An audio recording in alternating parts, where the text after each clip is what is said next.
More than 20 years ago, when I showed up very nervous on a college campus in Washington, D.C., there was this fellow there. Her name was Aviva. She was there, even if she didn't have all the answers to my questions. It was her countenance and her calm and her confidence that made it possible for me to make a new home across the country. Never forgot her face, the way that she was and walked in the world. Sudden, this very same person, this human and this student of life, showed up at Temple Beth. First, she showed up as one of the students at Ziegler, where she's studying for her rabbinical ordination. And in both spaces, both at Ziegler and here at Beth, every one of us rabbis is very grateful for at least three things that Aviva offers in every space that she walks into. Patience and kindness that she has for people, whether they think that they should know more. She always makes sure that they know that what they know is exactly what they need to know. For putting Torah at the front of everything that she does and everything that we do and help to lift up this team even better. And for bringing derech eretz and a way of walking in the world that actually does, as our rabbis teach us, come even before Torah. So with that introduction, it is such an honor for me to invite Aviva to come forward as one of our rabbinic interns and share with us a drash this morning.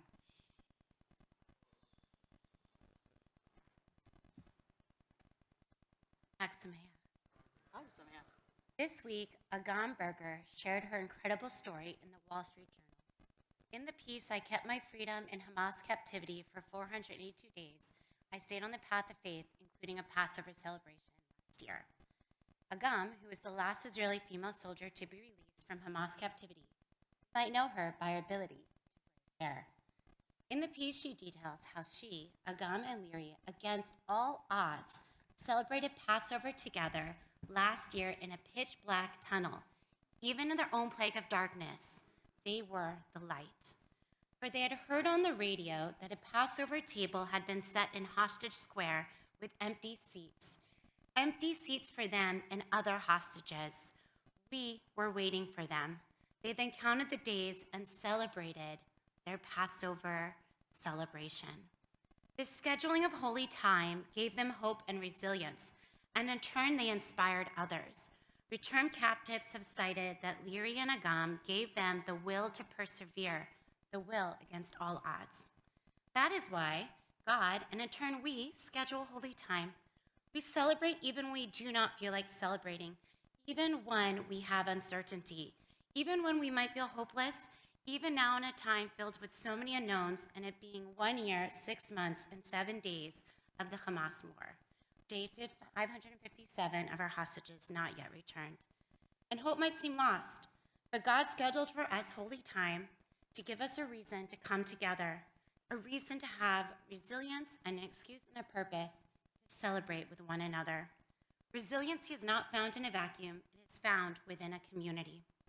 This past January, while in Hostage Square, I met Leary's dad, and the previous summer, also in Hostage Square, her aunt. Her aunt asked me, how are Jewish Americans responding to increased anti-Semitism in America? Were they shying away from being Jewish? I said some, and others were hanging a mezuzah for the first time, or lighting Shabbat candles, or wearing that Star of David they were gifted for their B'nai Mitzvah that had sat in a drawer for years. She said the same too was happening in Israel. She then urged me and others to keep on our lips the names of the hostages. When I shared with her the efforts of our synagogue and pressmen and other congregations around the U.S., she was shocked. She did not know. It brought her comfort. In our Torah reading this morning, the yearly cycle of holy time is specified to the Israelites by God via Moses. Just as we are urged to see ourselves as being freed from slavery in every generation, so too we imagine this task, this charge, and this gift of how we mark time as our very own. How do we connect to this in this generation? How do we activate time to make it holy, to make it sacred, even in the unknown? In fact, our first action item as soon-to-be-freed slaves in Egypt was to set up a calendar. Can you think of anything more fitting? Free people are in charge of our time. While in Egypt under slavery, we did not have this luxury or opportunity. So in Exodus, we are told to set up a calendar and have the first month be Nisan in preparation for the Karban Pesach and the holiday of Hag HaMatzot. So flash forward to today's Torah reading, where we are instructed, these are the set times of God, the sacred occasions which you shall celebrate each at its appointed time. Ready or not, there's a holiday at its appointed time. From Shabbat to the pilgrimage festivals, from Rosh Hashanah to Yom Kippur, and for the counting of the Omer. We are instructed, and from the day on which you bring the sheaf of elevation offering, the day after the Sabbath, you shall count off 7 weeks. They must be complete. You must count until the day after the 7th week, 50 days. Then you shall bring an offering of new grain.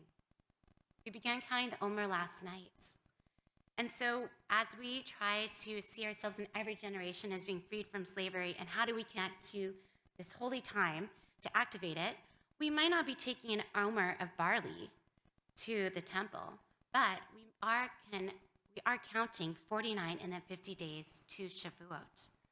So, question, is counting the omer then 1 mitzvah or 49? And I have another question for another time. Is Pesach actually 2 holidays synthesized into one? Karban Pesach and Hag HaMatzot? But we'll address that later. So right now, what does it mean? Count the Omer, and is it 49 or is it 1? What kind of mitzvot or blessing do we have? It says to count 7 complete weeks.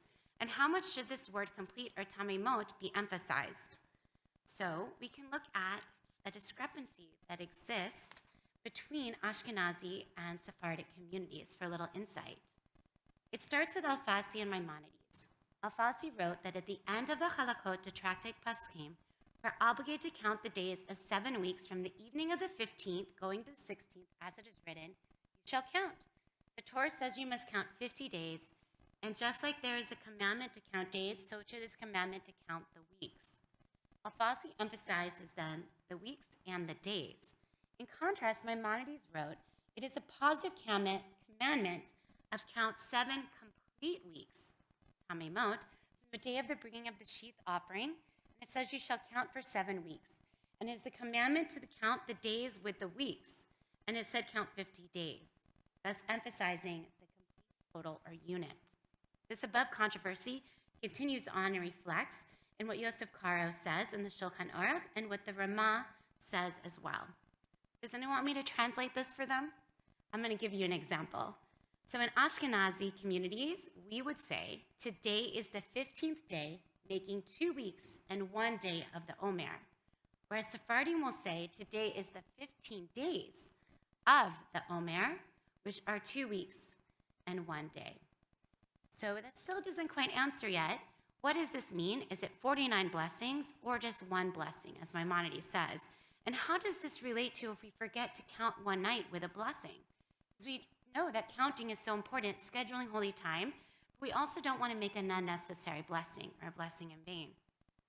So there's some opinions out there that if one who forgot to count during the night should count during the day, they remember during the day, they can stay without a blessing during the day, but then they may continue at night with a blessing. And if one person is uncertain if they missed the previous day's count, and they're permitted to count the remaining days with a blessing. So something interesting here about uncertainty actually is in your favor. And if someone forgets completely, they should still continue to count even without a blessing.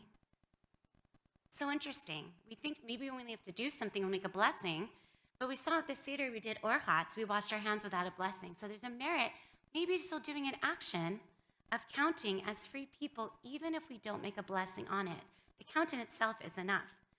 And if we find ourselves in this predicament, the Mishnah Berurah says that it's good to be around someone else that is making the blessing so you can hear them and say amen. So if you find that you forgot to count one day with a blessing, you come to Daily Minyan and hear others count with a blessing and say amen. I also encourage us to look at an amazing teshuvah by Rabbi Bradley Artson. You might know, he's the Dean of Ziegler, and Rabbi Aaron Alexander about a missed day in the life of the Omer that came out in 2009. But why is there so much angst and uncertainty that exists around this time period and how it connects to the Omer and the blessings? This uncertainty is because historically this season was a very tense time for the Israelites because there were hot and dusty winds in Israel, and there still are today, but we have different kind of agricultural tools to overcome them. Back then, there was a big uncertainty: would the wheat crop survive and be ready to harvest during the time of Shavuot? The counting of the 49 and the 50 of Shavuot hinges on this harvest of wheat, the uncertainty of what would happen. Also, historically, it's been an uncertain time for us as the Jewish people with the Bar Kokhba revolt and Rabbi Akiva's students. We also found there's been uncertain times in the world in our own lifetime, for example, during the pandemic, when the days blended into one another in 2020. I often would find myself thinking if only there was a way to count time or to mark days, to ground myself. And then I realized I had the Omer, and this evening ritual of counting brought me stability and hope and resilience during the pandemic. I have a question for us. When Leary and Agam counted to do the Passover Seder, do we know if they actually counted the correct day for the Seder? Did it matter? What does it mean for us to count now? Is it for God, for the community? Is it for hope and resilience? Is it for us as free people that we're given our first action item to create a calendar to find a way to count and mark time? How can we, if we can bless every day as we count the Omer or not, still be a blessing and be there for one another in community and be resilient? How do we make our count over the next 7 weeks? Do we schedule this holy time by setting an alarm on our phone? Do we find a friend or chavruta to count with? Do we come to daily minyan? Do we create a ritual around our counting? Should we say it at the same time or in the same place in our home? Should we pour ourselves a cup of tea to drink before or after we count? Do we want to focus on the 49 levels that we learn about in Kabbalah and how those are gates to our character development? However we decide to mark the next 7 weeks, I do hope that we realize that it's a gift. And in these uncertain times, the ability to schedule holy time and to count is a way that we use our freedom in a positive way. Because what good is it to be free if we're not actually activating holy time?